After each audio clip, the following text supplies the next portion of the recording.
Vamos então falar da América Latina de colonização espanhola, de colonização hispânica, porque a América Latina é também a América Portuguesa, é também a América Francesa.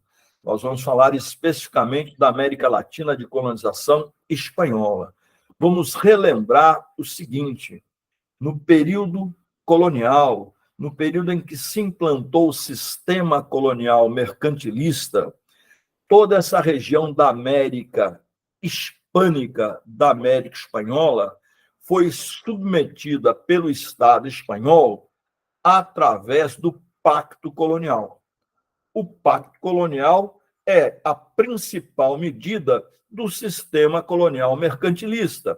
O Pacto Colonial define que a colônia só pode negociar com sua metrópole, só pode comprar da sua metrópole, só pode vender para a sua metrópole. E a Espanha iniciou imediatamente a exploração da sua parte da América, porque logo de início ela encontrou ouro no México e, em seguida, ela encontrou prata em Potosí. Potosí fica, né, na região que corresponde hoje ao Peru e Bolívia. Eram as maiores minas de prata do mundo. Quando as minas de prata começaram a entrar em declínio, o que é que fez a Espanha? A Espanha implantou o sistema de plantation de cana-de-açúcar, plantation de tabaco, ali nas ilhas das Antilhas, Cuba, Porto Rico. Então, a América colonial espanhola era tipicamente colônia de exploração. A Europa estava passando, na época, pela fase do mercantilismo. E a política mercantilista ela é criada por um Estado forte, que é o Estado absolutista. Ela é criada por um Estado forte aliado à burguesia nacional. O Estado nacional e a burguesia nacional se unem nas práticas mercantilistas. A primeira prática mercantilista é a intervenção do Estado na economia. Todos os Estados nacionais mercantilistas, Portugal, Espanha, França, Inglaterra e Holanda, adotaram o intervencionismo estatal. Além disso, existe a ideia da balança comercial favorável, isto é, eu vou vender mais do que eu compro. E o protecionismo, eu não vou comprar nada que eu já produzo no meu país. Aqueles países mercantilistas que tinham colônias com metais adotaram com maior ênfase o metalismo. Foi o que aconteceu com a Espanha e depois com Portugal. Agora, além do intervencionismo estatal, o que esses 5 países mercantilistas fizeram em comum foi criar um sistema mercantilista de exploração colonial, chamado simplesmente de sistema colonial. O que é o sistema colonial? Um conjunto de medidas que as metrópoles europeias adotavam para melhor explorar as suas colônias na América. Por um lado, cabia à América fornecer metais nobres, quando eles tinham ouro e prata, e gêneros tropicais, como açúcar, algodão, cacau, enfim.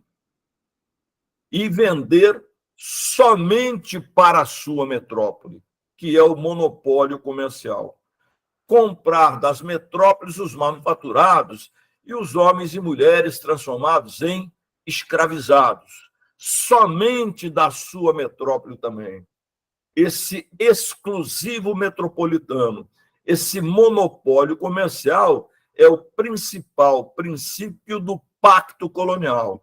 O pacto colonial é um pacto entre os colonizadores e suas respectivas metrópoles. Num segundo momento, quando a exploração do ouro e da prata começam a entrar em declínio, a Espanha começa a fazer a exploração do sistema de plantation, de gêneros tropicais nas ilhas das Antilhas, no mar das Antilhas, plantar cana e fabricar açúcar, produzir tabaco, exportar fumo, exportar charutos, exportar rum derivado da cana. Para melhor explorar a América Espanhola, o rei da Espanha não só dividiu a América Espanhola em 4 vice-reinos, como dividiu a sociedade da América Espanhola da seguinte forma: são os espanhóis. Os espanhóis estão no comando, estão no poder. Agora, os espanhóis eram divididos em 2 grupos. Os espanhóis nascidos na Espanha são espanhóis de sangue, porque filhos de espanhóis, e de terra, porque nascidos na Espanha eram os chapetones e tinham todo o poder político-administrativo. Eles eram os vice-reis, eles eram os governadores, eles eram os juízes, eles eram generais do exército, eles eram a alta cúpula da Igreja Católica. Abaixo deles vinham os filhos de espanhóis, espanhóis de sangue, mas nascidos na América. Esses são chamados de criollos. Os criollos tinham poder econômico, mas não tinham poder político. O que significa ter o poder econômico? Eles recebiam a concessão da exploração das minas de ouro e prata e pagavam o quinto, 20% do ouro explorado, da prata explorada, para os chapetones que mandavam para o rei da Espanha. Abaixo vinham os mestiços. Esses mestiços têm meio sangue espanhol, meio sangue nativo. O sangue espanhol lhe protege do trabalho compulsório. O sangue nativo o impede de ter poder. Então, o mestiço fica aí num limbo, num pântano intermediário. Ele não pode ter poder porque tem sangue indígena, mas ele não vai ser usado como trabalhador compulsório porque ele tem sangue espanhol. Então, ele se torna serviçais dos criollos, serviçais dos chapetones. A base da sociedade, a maioria absoluta da sociedade, era formada por indígenas na parte continental e por africanos escravizados, sobretudo no Mar das Antilhas, no Caribe. Observe o seguinte, pessoal: a principal forma de trabalho compulsório era a mita. A mita era um trabalho obrigatório de origem nativa. Os incas já praticavam a mita. Era um trabalho compulsório, isto é, obrigatório, que era praticado nas minas e na construção de grandes obras públicas. Mas o mitaio que faz a mita, ele não é um escravo, ele não é comprado nem vendido, ele não é uma mercadoria. Ele faz esse trabalho obrigatório em nome do rei da Espanha. Ele recebe uma remuneração absolutamente insignificante por esse trabalho obrigatório por 3, 4, 5 anos, tá bem? A encomenda era também um trabalho compulsório, um trabalho obrigatório. Esse trabalho era em troca da cristianização. Os espanhóis obrigavam os indígenas a se batizarem, a se cristianizarem, agora cobravam dos indígenas para construir uma igreja, para levar um padre, para batizá-los, enfim. Era uma cristianização compulsória que era paga por um trabalho compulsório. Como o próprio nome indica, encomenda é um trabalho de origem espanhola. E a base da base, o rodapé da sociedade, a escravidão negra. Os africanos escravizados, trazidos para cá na condição de mercadorias.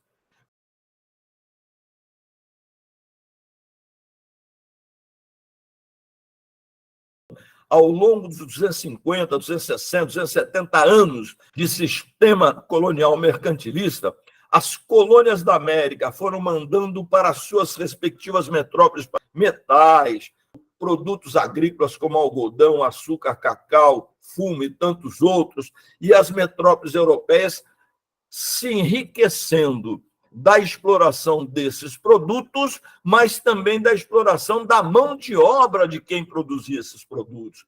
Então, através do tráfico negreiro, da exploração das riquezas naturais ou que foram produzidas aqui na América, como açúcar que veio de fora, e também da exploração da mão de obra desses trabalhadores escravizados, ou da mita, ou da encomenda, enfim, vai ocorrendo uma acumulação primitiva de capital que vai crescendo ao longo das décadas, dos séculos, e depois de 250, 260 anos, a Europa já tem uma fortíssima acumulação de capital.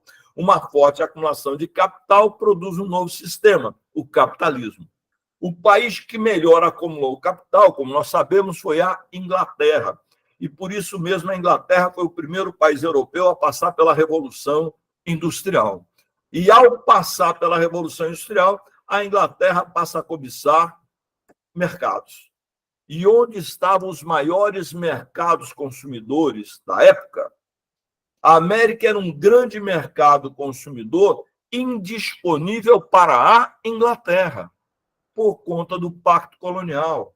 O Brasil só poderia negociar com Portugal. Os países da América Espanhola com a Espanha, as colônias francesas com a França, as holandesas com a Holanda, enfim.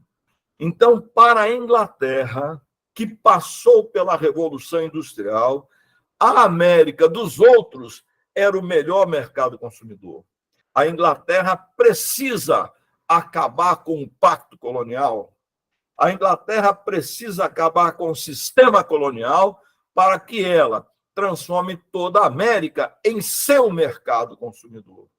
Que nesse cenário, além da Revolução Industrial, que leva a Inglaterra a procurar mercados, a Europa está passando por outras revoluções. No campo político-ideológico, o liberalismo, essas ideias que nascem na Inglaterra, o liberalismo econômico com Adam Smith, o liberalismo político com John Locke, e que vão chegar ao seu momento máximo na França com o pensamento iluminista, Rousseau, Voltaire, Diderot, D'Alembert, enfim, os grandes pensadores iluministas, essas ideias do conjunto das revoluções burguesas são ideias que se contrapõem ao domínio absolutista na Europa e que se contrapõem ao sistema colonial na relação Europa e América. Deixa eu pontuar mais uma vez para ficar bem claro. O pensamento liberal e o pensamento iluminista, eles condenam o absolutismo e condenam o mercantilismo praticado pelos estados absolutistas europeus.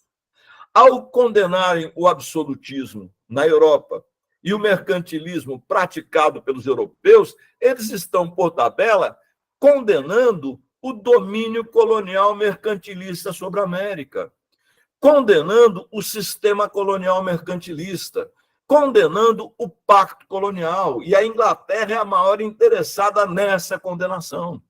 A Inglaterra quer acabar com o sistema colonial, com o pacto colonial. Esse conjunto de mudanças que ocorre na Europa, associado às transformações que estão ocorrendo na própria América, acaba produzindo os movimentos separatistas. Os primeiros movimentos separatistas acontecem ainda no final do século XVIII. Nós já vimos no Brasil a Inconfidência Mineira, elitista e derrotada, a Conjuração Baiana, popular e derrotada. Mas nessa mesma época ocorre uma importante revolta anticolonial na América Espanhola. É a revolta de Tupac Amaru. É uma revolta dos indígenas da América Espanhola, dos indígenas do Peru, que ganharam apoio das regiões circunvizinhas. Tupac Amaru se considerava descendente do último imperador Inca e vai liderar uma revolta dos nativos, dos originários, dos indígenas, com o objetivo de resgatar o antigo Império Inca. Mas a revolta é derrotada. Essas revoltas anticoloniais, essas revoltas contra as metrópoles europeias, só vão ser bem-sucedidas no século XIX.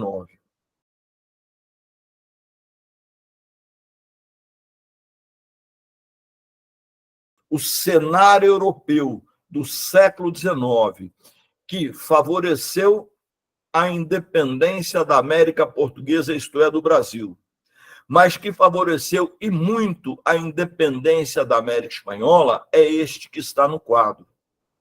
Napoleão Bonaparte decretara o bloqueio continental, proibindo as nações europeias de negociarem com a Inglaterra. Portugal não cumpriu o bloqueio continental. Portugal continuou negociando com a Inglaterra. Seja Portugal, seja o Brasil. O que é que Napoleão Bonaparte fez?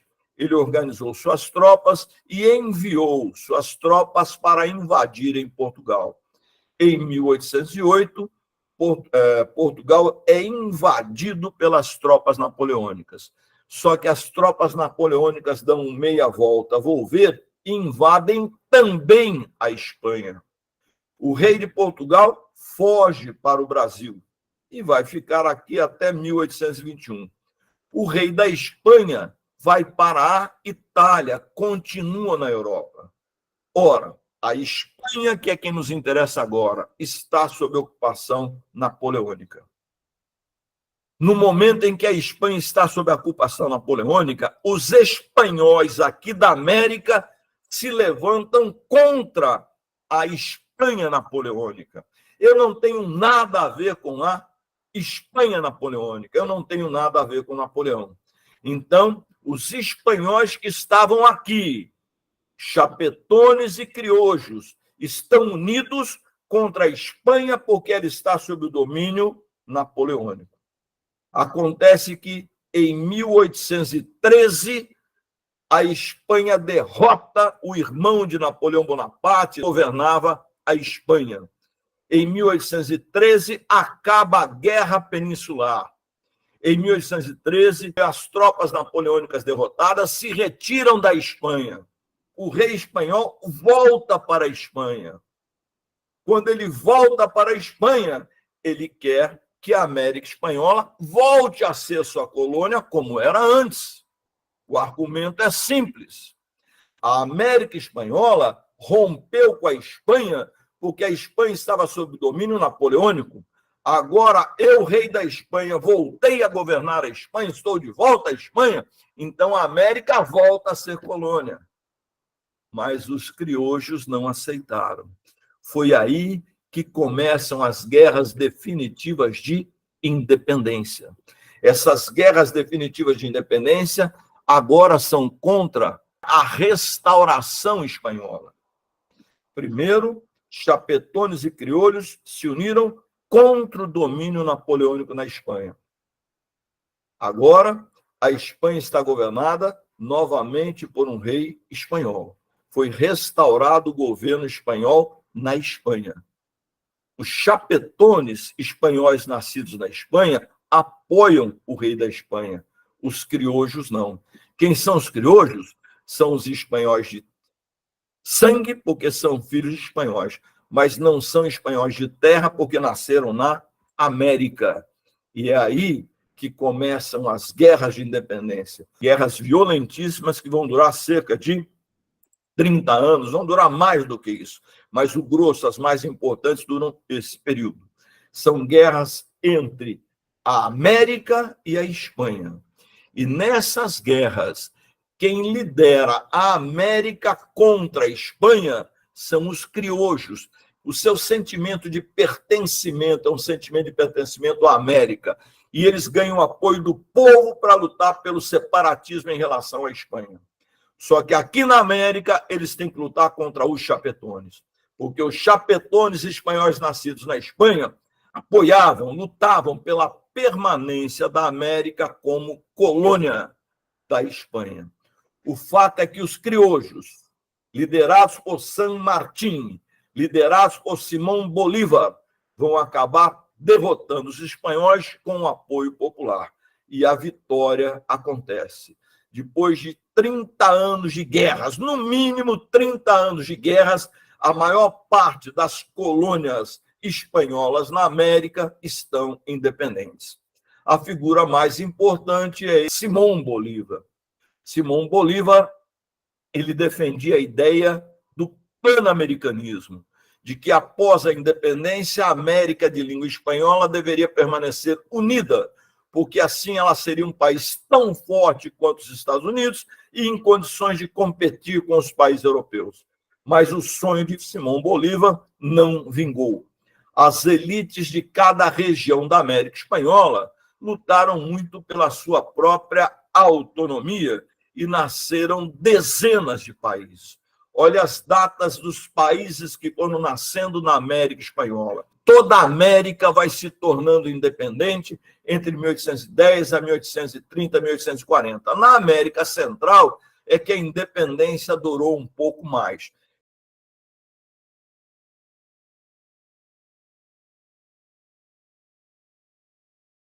Entre 1810 e 1840, nascem vários países de língua espanhola.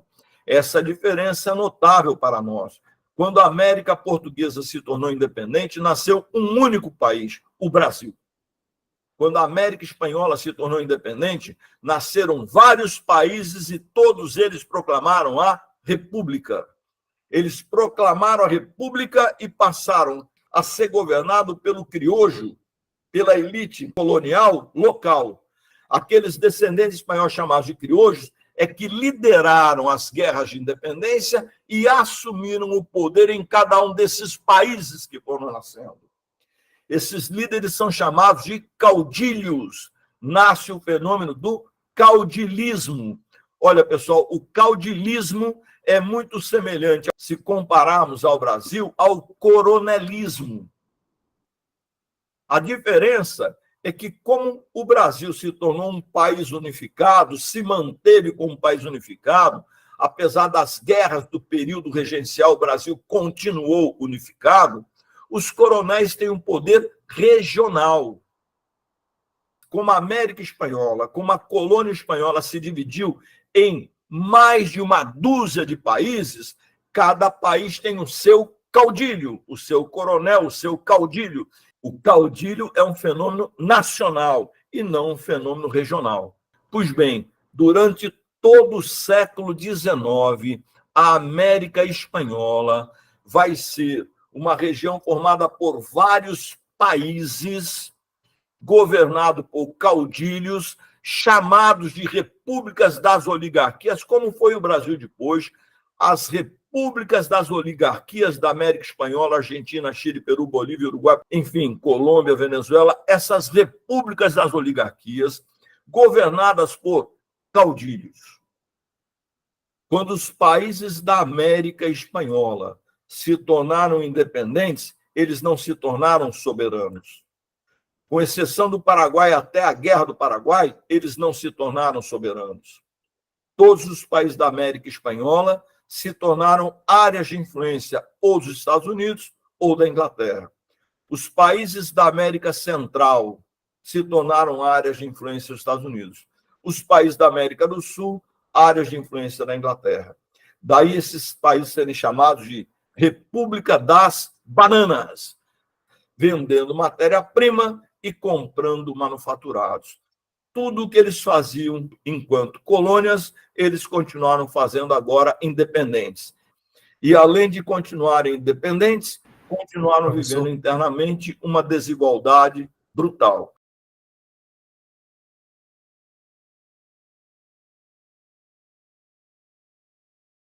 Mas entra o século XX. E com o século XX vem a Primeira Grande Guerra. E com a Primeira Grande Guerra, os países da América Latina, principalmente da América do Sul, vão viver mudanças internas significativas. Os países da América Central, que tinham uma relação mais direta com os Estados Unidos, uma dependência dos Estados Unidos, continuaram essa dependência. Mas os países da América do Sul, entre eles, um importante da América do Norte, que é o México, esses países da América do Sul e o México, eles viveram, como consequência da Primeira Guerra Mundial, um desenvolvimento industrial e urbano. Nascem novos setores da economia, nascem novos setores sociais. E esses novos agentes econômicos, esses novos agentes sociais se tornam novos agentes políticos. Eu estou falando de uma burguesia industrial, mas estou falando também de uma classe média intelectualizada, médicos, professores, advogados, setores urbanos que crescem e passam a fazer oposição às velhas oligarquias, passam a combater a república das oligarquias em cada um desses países. Então, ainda na primeira metade do século XX, começa a se formar em cada um desses países da América do Sul uma oposição urbana. Essa oposição vai se sentir extremamente fortalecida a partir da crise de 29, da quebra da Bolsa de Valores de Nova York, porque com a quebra da Bolsa de Valores de Nova York, que teve uma repercussão mundial, as grandes potências capitalistas vão se voltar para os seus próprios problemas. O que nós vamos ver nesse momento são os Estados Unidos, a Inglaterra, a França, a Alemanha, voltados para os seus próprios problemas. Isso abre um espaço para que as elites nacionais comecem a desenvolver um projeto nacionalista.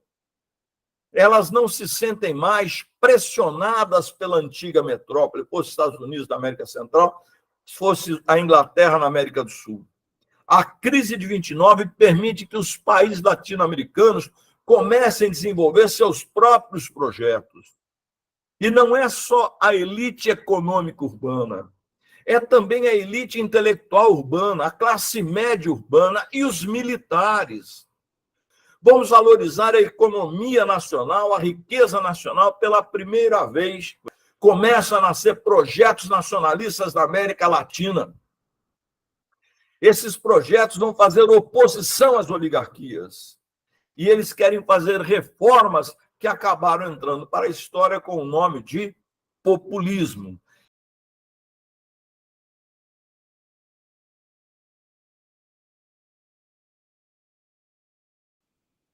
O populismo é um termo que hoje não é consenso entre os historiadores acadêmicos. Há um segmento ainda minoritário que não aceita o fenômeno do populismo como um fenômeno histórico. Dizem que o populismo está só na teoria e que nunca aconteceu na prática. Ponto. Então, o populismo é um fenômeno político que atingiu os estados latino-americanos entre 1930 e 1960. Os principais exemplos estão aqui. Vargas no Brasil, Perón na Argentina, Cárdenas no México, Ibarra no Equador, Latorre no Peru, são os mais famosos. Os três primeiros, os mais importantes. Getúlio Vargas, Domingo Perón e Cárdenas, tá bem? Nós estamos tratando aqui do populismo que ocorreu dos anos 30 aos anos 60 na América Latina e que teve essas características. São governos que procuram reformar o país. A modernização do capitalismo nacional.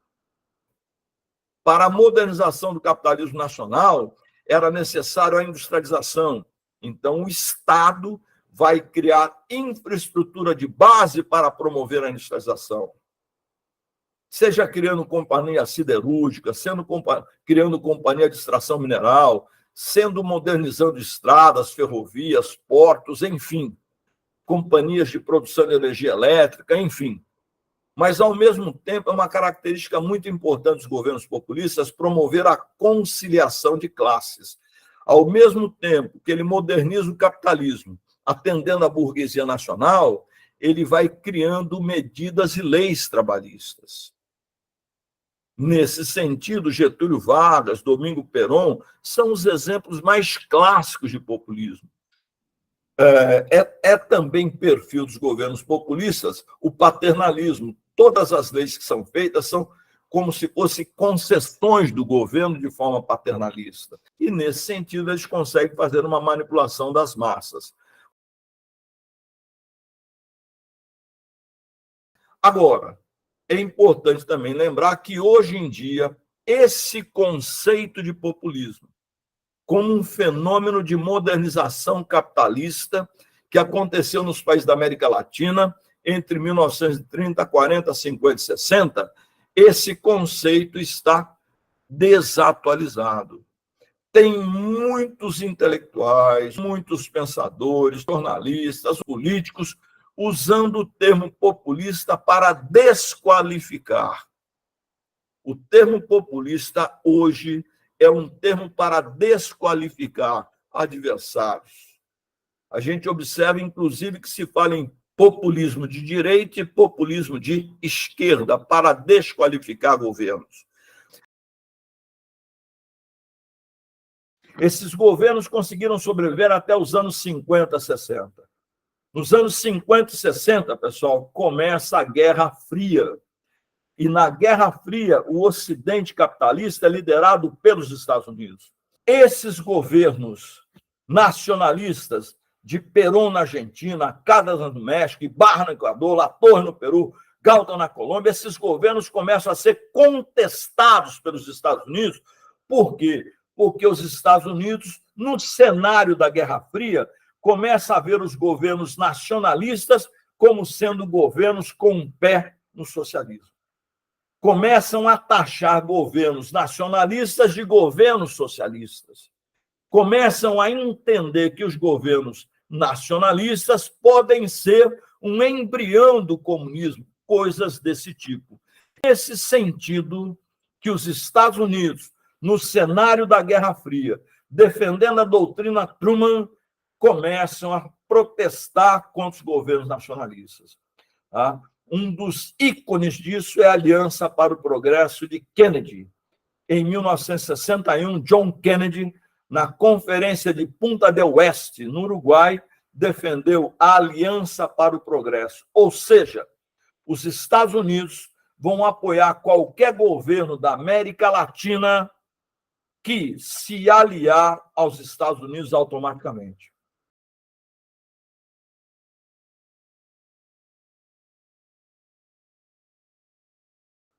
Os governos que se aliarem aos Estados Unidos automaticamente vão receber apoio, suporte financeiro, científico, tecnológico, cultural. Agora, em contrapartida, apoio aos Estados Unidos. Por que Kennedy lança esse projeto em 1961? Porque 1961 foi o ano que a Revolução Cubana, que derrubou o ditador Fulgêncio Batista, anunciou que seria, a partir de então, um país comunista. A partir de abril de 61, Fidel Castro anuncia ao mundo: Cuba será um país comunista.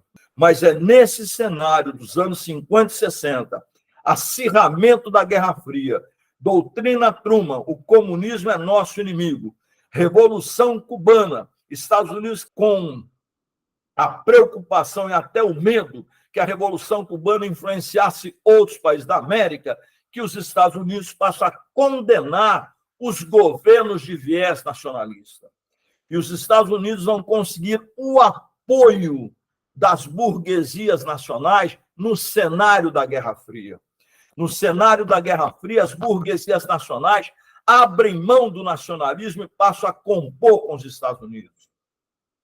A cúpula militar, que no final da Segunda Guerra esteve ao lado dos Estados Unidos, lá nas frentes de batalha do Ocidente, na Inglaterra particularmente, a cúpula militar do Brasil, da Argentina, do Uruguai, do Chile, começa a compor com os Estados Unidos. A grande imprensa nacional começa a compor com os Estados Unidos, numa posição claramente pró-Estados Unidos e antinacionalista, com uma posição radicalmente liberal de associação com os Estados Unidos. E é nesse momento que a cúpula da Igreja Católica também vai compor com esses setores em cima do discurso anticomunista. A cúpula da Igreja Católica vai fazer um discurso favorável ao amplo liberalismo associado aos Estados Unidos, como uma forma de se contrapor ao chamado perigo vermelho, ao fantasma do comunismo. E é nesse sentido que os Estados Unidos vão começar a articular, com o apoio das burguesias nacionais, com o apoio das Forças Armadas, da cúpula das Forças Armadas, com o apoio majoritário da grande imprensa e da cúpula católica, os golpes militares. Primeiro no Brasil, depois na Argentina, ou melhor, depois no Chile, do Chile para a Argentina, Uruguai, o Paraguai, a Bolívia, a Colômbia vêm nesse processo todo. Tá? E esses golpes militares vão dar lugar às ditaduras militares.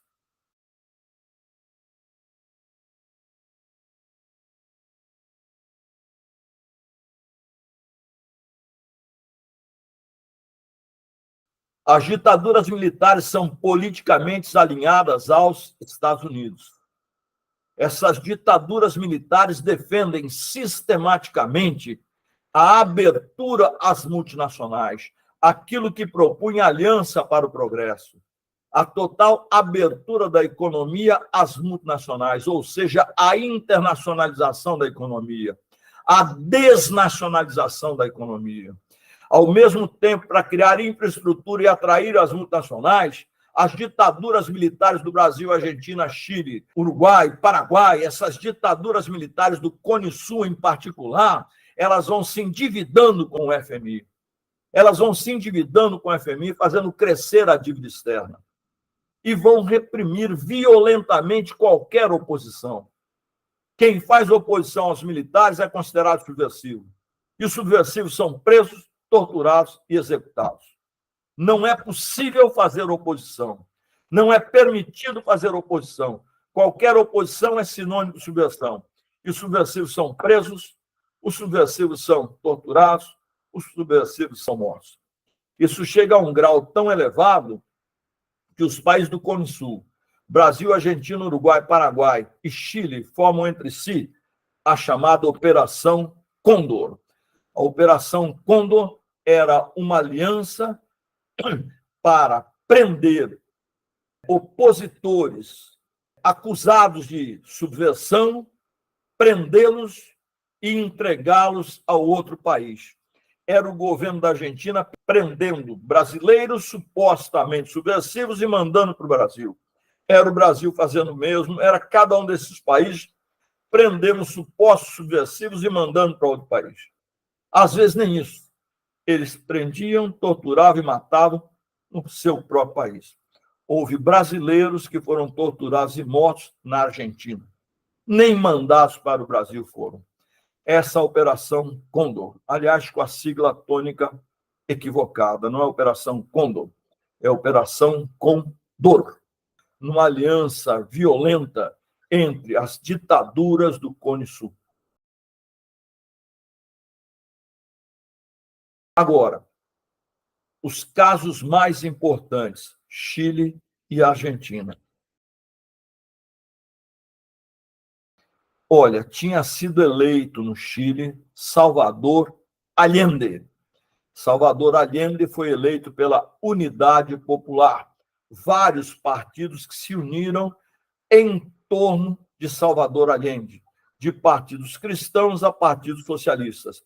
E juntos elegeram Salvador Allende, que iniciou no Chile uma experiência de socialismo democrático. Ele quer adotar regras de um modelo econômico e social socialista, mas sem romper com a liberdade de imprensa, com a liberdade de expressão, com a liberdade partidária, com a liberdade política, enfim. Um socialismo dentro dos limites da democracia, dentro do regime democrático.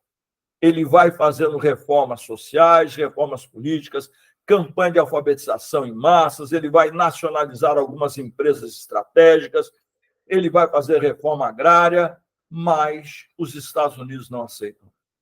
Os Estados Unidos vão financiar um líder, um general do exército chileno chamado Augusto Pinochet.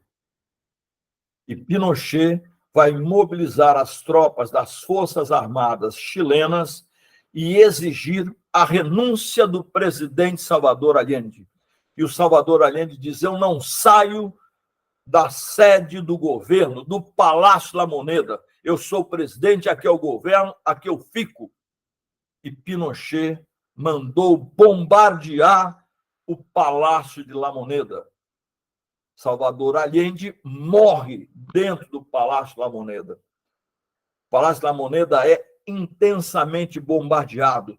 São as Forças Armadas chilenas bombardeando o governo chileno, matando líderes do governo chileno para dar origem a ditadura militar no Chile. Só que a ditadura militar no Chile teve um único ditador, Augusto Pinochet. Então, é a ditadura Pinochet. A foto à esquerda é do Pinochet. Esse é o general Pinochet. Pinochet governou o Chile durante 16 anos. A foto à direita é o Estádio Nacional do Chile, que foi usado para prender aqueles que eram opositores, chamados subversivos, quando o golpe aconteceu. Tá? Foram centenas, milhares de pessoas colocadas aí como presos políticos. Daí foram para prisões, onde foram torturados e mortos. Tá? O Chile foi o país onde houve o maior número de presos políticos executados, torturados e executados. Estima-se, no mínimo, 60 mil pessoas, não só chilenos, tinham pessoas de outros países que viviam ali, brasileiros, espanhóis, inclusive, enfim, tá? Que foram torturados e mortos. Cerca de 60 mil desaparecidos. Mas o curioso é que, enquanto o Chile tinha uma ditadura política, o Chile foi o primeiro país a fazer a experiência neoliberal. Margaret Thatcher e Ronald Reagan, o pai e a mãe do neoliberalismo, o presidente dos Estados Unidos, Ronald Reagan, e a primeira-ministra da Inglaterra, Margaret Thatcher, eles vão usar o Chile como experiência neoliberal. Então, é ditadura na política e abertura total na economia. Neoliberalismo é a primeira experiência neoliberal da história. É o Chile de Pinochet. E aí, o que é que vai acontecer? Neoliberalismo tradicional. Privatizar tudo, abrir completamente a economia, tá? E tirar os direitos sociais, todos os direitos sociais. Isso acaba resultando numa crise social e econômica no meados dos anos 80. Tá? A crise social e a crise econômica levou a uma pressão muito forte contra o governo Pinochet. Quando isso aconteceu, o Brasil já estava fazendo a transição para a democracia. Tancredo, Sarney foram eleitos pelo voto indireto. A Argentina já tinha feito a transição para a democracia. O Uruguai já tinha feito a transição para a democracia. O Chile era o único que perseverava numa ditadura. De todo o Cone Sul, o Chile ainda era a única ditadura que se mantinha. A pressão foi tão grande que Pinochet aceitou fazer um plebiscito. Se queremos Pinochet ou não queremos Pinochet. Houve o plebiscito e a maioria do povo chileno votou pelo não. A vitória foi do não Pinochet. Acabou a ditadura Pinochet, ele virou senador, porque o acordo dele era isso, ele faria o plebiscito, mas se ele não vencesse, ele viraria senador. Desde então, o Chile vem tendo sucessivos presidentes civis, ora neoliberais, ora presidentes alinhados ao welfare state, ora presidentes keynesianos, ora presidentes neoliberais, como Bachelet, keynesiana, como Piñera, neoliberal. Há uma alternância de governos no Chile. Pinochet acabou sendo condenado pelos crimes de corrupção que praticou, não foi nem pelos crimes de morte, mas pelos crimes de corrupção, acabou sendo preso, mas como ele já estava muito idoso, ficou em prisão domiciliar até a morte. O caso argentino, agora, olha só, o primeiro governo populista, aquele primeiro governo com viés nacionalista, aquele governo com modernização capitalista, com industrialização nacionalista, vem na Argentina com Domingos Perón. Domingos Perón, ele dizia, eu governo para os descamisados. Domingos Perón dizia, eu não sou nem comunista, nem capitalista, eu sou justicialista, eu defendo a justiça. Mais importante do que ele, no seu primeiro governo, era a mulher dele, Evita Perón. Ela era mais famosa do que ele, mais importante do que ele. Ela tinha mais adeptos, assim, era uma verdadeira adoração por Evita Perón. É só assistir a ópera, é uma ópera e que foi feito o filme dessa ópera, Evita. ela era adorada pelo povo argentino. É absurdo o que eu vou dizer, mas é verdadeiro. Quando ela morreu, ela foi embalsamada e um dos seus algozes ficou com o corpo dela durante meses escondido. O primeiro governo populista de Perón, dentro de todo aquele esquema que nós já vimos, né? essa aliança com os trabalhadores, essa proximidade com o movimento sindical, essa tentativa de modernização num viés nacionalista, modernização capitalista num viés nacionalista, foram os seus dois primeiros governos, 10 anos, de 1946 a 1955. Quando ele termina o governo em 55, ele vai para o exílio e só volta em 1973 e é eleito presidente. Mas, a essa altura, Evita Perón já tinha morrido de câncer. Ela morreu ainda nessa primeira fase, morreu de câncer. E ele já tinha se casado com Isabelita Perón. Ele é candidato a presidente, Isabelita é candidata a vice. Ele morre, Isabelita assume o governo. Em 1976, ela é derrubada por um golpe militar, e começa a ditadura militar na Argentina, também financiada e apoiada pelos Estados Unidos. A ditadura militar na Argentina teve 5 ditadores. Os mais importantes foram Videla, Galtieri, Viola e Bignoni. Eu destaquei aqui a foto de Videla e Galtieri como os mais expressivos. Eles pegam o apogeu da ditadura na Argentina. Acontece que a ditadura militar na Argentina durou apenas 7 anos. No entanto, na Argentina se matou no mínimo 30.000 pessoas torturadas e mortas. A violência da ditadura militar argentina é terrível. Tá? Agora, houve uma resistência pacífica, que foram as mães da Praça de Maio. Eram mulheres, mães, irmãs, esposas de desaparecidos políticos que iam em frente à sede do governo com cartazes pedindo a liberdade, nem era a liberdade, pedindo onde está meu filho? Onde está meu marido? Onde está meu irmão? Eram irmãs, esposas e mães que iam, e elas ficaram conhecidas como as mães da Praça de Maio. Mas a crise na Argentina começa em 1980. Com a crise econômica e social em 1980, o Galtieri tenta ganhar respaldo lançando a Argentina na Guerra das Malvinas. A Guerra das Malvinas durou 2 meses. O que é as Malvinas? Malvinas são ilhas em frente à Argentina. Essas ilhas das Malvinas que ficam em frente à Argentina são chamadas pelos ingleses de Falklands. Os ingleses invadiram essas ilhas, ocuparam essas ilhas no século XIX, meados do século XIX. Até hoje, a Argentina reivindica essa ilha como sua. O Brasil e a maioria dos países latino-americanos defendem que essa ilha pertence, essas ilhas Malvinas pertencem à Argentina. Mas os ingleses não devolveram a Argentina nunca e não aceitam nenhuma negociação diplomática. Resultado, o general Galtieri, sentindo que estava perdendo apoio, que a economia estava em crise, que a pressão social era muito forte, ele tentou lançar a Argentina nessa empreitada para retomar apoio popular. Lança a Argentina na guerra. O apoio ao governo dele disparou. Isso acontece, todo país que está em guerra, o governo normalmente ganha muita popularidade. A popularidade dele disparou.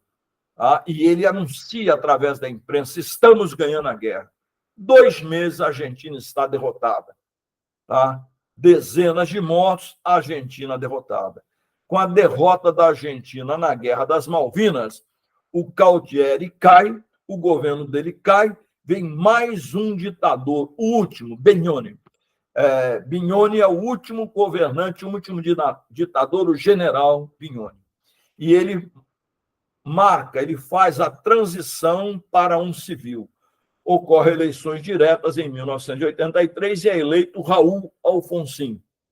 Raúl Alfonsín vai governar de 1983 a 1988. Durante esse período, os presidentes militares foram julgados e condenados à prisão, inclusive prisão perpétua. e, nesse caso, pelos crimes que cometeram mesmo, pelos crimes de tortura e morte.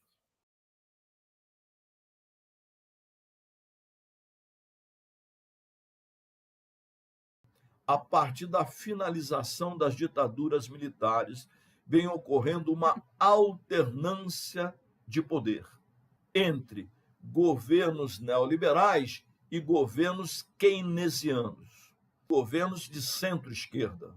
São governos que têm um projeto capitalista, mas que adotam medidas de inclusão social na linha das ideias de Keynes, um capitalismo com bem-estar social.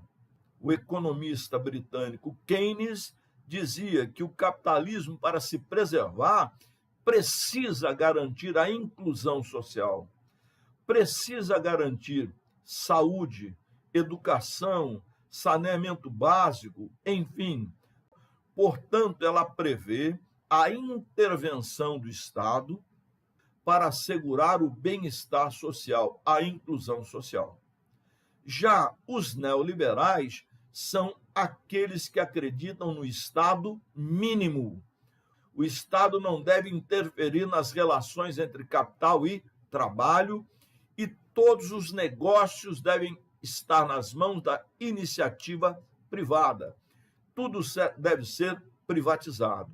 O que a América Latina vem vivendo é exatamente uma alternância entre governos keynesianos e governos neoliberais, como as tabelas em seguir nos indicam. Olha só, em preto os governos neoliberais, em azul os governos de uma esquerda pragmática, ou seja, governos keynesianos. Em vermelho, aqueles governos de centro-esquerda com uma posição mais à esquerda, com uma posição nacionalista mais radicalizada. São esses governos até a virada do século XX para o século XXI. Esses governos vão sendo substituídos por esses novos governos. Tá? Você vê que aumenta o número de governos neoliberais, diminui o governo de uma esquerda keynesiana, como está aqui em cima, uma esquerda pragmática, aqui embaixo, como esquerda keynesiana, e, ao mesmo tempo, diminui os governos de uma esquerda mais nacionalista. Agora, também sublinhei aqui, coloquei em itálico, Argentina, Equador e Venezuela, porque esses países estão vivendo 3 realidades importantes nessa última conjuntura que pode aparecer nas provas. No caso da Venezuela, a disputa com a Guiana em relação à região de Essequibo. Essa região de Essequibo é uma região de limite entre a Venezuela e a Guiana. A gente vê o grande rio Essequibo. A Venezuela considera esse o rio de fronteira, portanto, toda a região em marrom pertenceria à Venezuela. Queria sinalizar que, desde o final do século XIX, que sucessivos governos venezuelanos reivindicam o retorno de Essequibo, da mesma forma que a Argentina reivindica o retorno das Ilhas Malvinas ocupadas pela Inglaterra. Da mesma forma que a Inglaterra ocupou as Ilhas Malvinas, foi a Inglaterra que ocupou Essequibo. Quando Essequibo foi ocupado pela Guiana, a Guiana ainda era a Guiana inglesa. A Guiana inglesa só se tornou independente em 1968, agora no século XX. Portanto, tanto Essequibo como Malvinas foram regiões ocupadas pelo imperialismo inglês no século XIX. Nem a Argentina, nem Venezuela aceitam essa ocupação promovida pela Inglaterra. As Malvinas continuam até hoje nas mãos da Inglaterra, já Essequibo passou para as mãos da Guiana, que se tornou independente, enfim. Bem, a outra questão relacionada à Venezuela é a questão do autoritarismo que emana do governo de Maduro. Esse autoritarismo está, sobretudo, na área eleitoral. Então, é um tema recorrente esse perfil autoritário do governo de Maduro. Um governo muito alinhado com os setores mais pobres da população e, ao mesmo tempo, um discurso fortemente anti-imperialista relacionado aos Estados Unidos.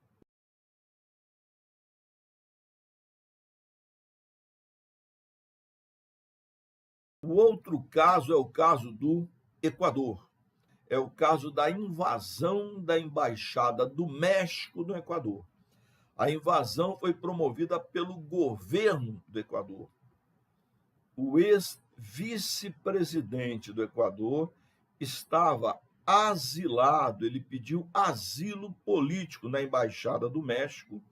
O governo do México concedeu o asilo político e o presidente Noboa mandou invadir a Embaixada do México, inclusive detendo o embaixador do México para poder aprisionar o ex-presidente. O ex-presidente foi acusado e condenado por uma suposta corrupção. A invasão de uma embaixada é considerada a invasão de um país. Tanto sim que o México rompeu as relações diplomáticas com o Equador. Se fosse uma invasão contra a embaixada dos Estados Unidos, por exemplo, a repercussão disso seria infinitamente maior. Certamente tropas dos Estados Unidos já teriam invadido o Equador, porque invadir a embaixada de um país é como invadir o próprio país. Enfim, outro caso é a questão da Argentina. A questão da Argentina, evidentemente, que está ligada a Milei. O governo de Milei é um governo muito mais que neoliberal, ele é ultra-neoliberal, é o ultraliberalismo. Ele chegou a falar na venda de órgãos, liberar a venda de órgãos humanos. Qualquer cidadão que estiver na miséria absoluta tem o direito de vender uma córnea, de vender um fígado para ganhar um dinheiro e sobreviver mais um ano, 2 ou 3. Enfim, estava no projeto ultraliberal de Milei. Vale salientar que ele vem encaminhando esse ultraliberalismo com restrições, com limites impostos pelo Congresso Nacional, pelo Parlamento argentino. Mas uma de suas propostas foi ceder uma base militar para os Estados Unidos. Enquanto o povo argentino exige a devolução de Malvinas, ocupada pelos ingleses, Milei propõe entregar um pedaço do território da Argentina, no sul da Argentina, para ser uma base militar estadunidense. O parlamento argentino rechaçou essa proposta por enquanto, mas as negociações continuam. Isso, evidentemente, que implica na perda total de soberania nacional.